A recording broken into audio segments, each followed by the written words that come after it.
नमस्कार, मैं मुकेश। आप सभी का स्वागत करता हूं हमारे चैनल एस्ट्रो विद्यापीठ पे। हमने अपनी जो सीरीज है कुंडली भाव के कारक तत्व में हमने अपने सातवें भाव यानी पार्टनर हाउस के बारे में जाना। आज हम जानेंगे अपनी कुंडली के आठवें भाव यानी कि आयु भाव के लिए। जी हाँ, आयु, व्यक्ति की आयु, उसकी उम्र कैसी होगी, कितनी होगी, उसका जीवन कितना लंबा होगा, यह व्यक्ति के आठवें भाव से ही देखा जाता है। इसके साथ ही यह मृत्यु का भाव भी होता है। के साथ साथ ये आठवें भाव से व्यक्ति के जीवन में होने वाले उसके अपमान की घटनाएं, जिससे व्यक्ति का अपमान होगा, यह भी आठवें भाव से देखा जाता है। इसके साथ उसको होने वाली अपराजों को या असफलता जो जीवन में उसको आनी है, वो भी इस व्यक्ति के आठवें भाव से ही देखा जाता है। वो किन किन चीज़ों में असफलता उसे प्राप्त होगी, उसे पराजय मिलेगी, यह आठवां भाव भी हमें बताता है। इसके साथ व्यक्ति को मिलने वाला गुप्त धन। जी, यदि व्यक्ति को कोई अचानक से गुप्त धन मिलने वाला है, लॉटरी है, ये सब गुप्त धन में ही आता है। कोई गड़ा हुआ खजाना हो गया, अचानक से जो मिलता है वो गुप्त धन व्यक्ति के आठवें भाव से ही देखा जाता है।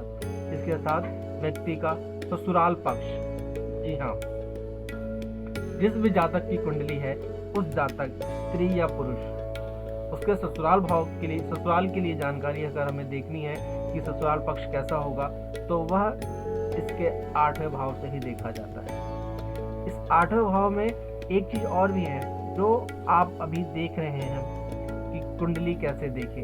जी हाँ, ये गुप्त रहस्य है, ये गुप्त विद्याएं है।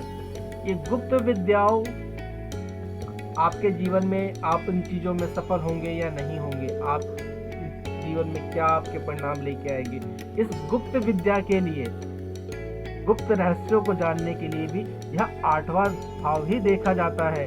इसमें आपको अति विशिष्ट ज्ञान, अति विशिष्ट विद्याएं, जिसमें आप ज्योतिष, कुछ तंत्र की चीजें, इन चीजों के लिए, या आप जो वैज्ञानिक वगैरह होते हैं, जो वैज्ञानिक लोग होते हैं, जो अनुसंधान करते हैं, जो रिसर्च करते हैं, उसके लिए भी यह आठवां भाव ही देखा जाता है, क्योंकि यह गुप्त विद्या और गुप्त रहस्यों का भाव है। इसके साथ साथ व्यक्ति के जीवन में होने वाली दुर्घटनाएं, यह दुर्घटनाएं जो जीवन में होंगी, उसके लिए भी व्यक्ति का आठवां भाव देखा जाता है। और इसके साथ एक शुभ चीज आपके लिए विदेश यात्राएं जो है, व्यक्ति के जीवन में होने वाली विदेश यात्राएं, वह विदेश यात्राएं कर सकता है या नहीं कर सकता है, उसके जीवन में कोई ऐसी विदेश यात्रा होंगी, यह भी व्यक्ति के आठवें भाव से ही देखा जाता है।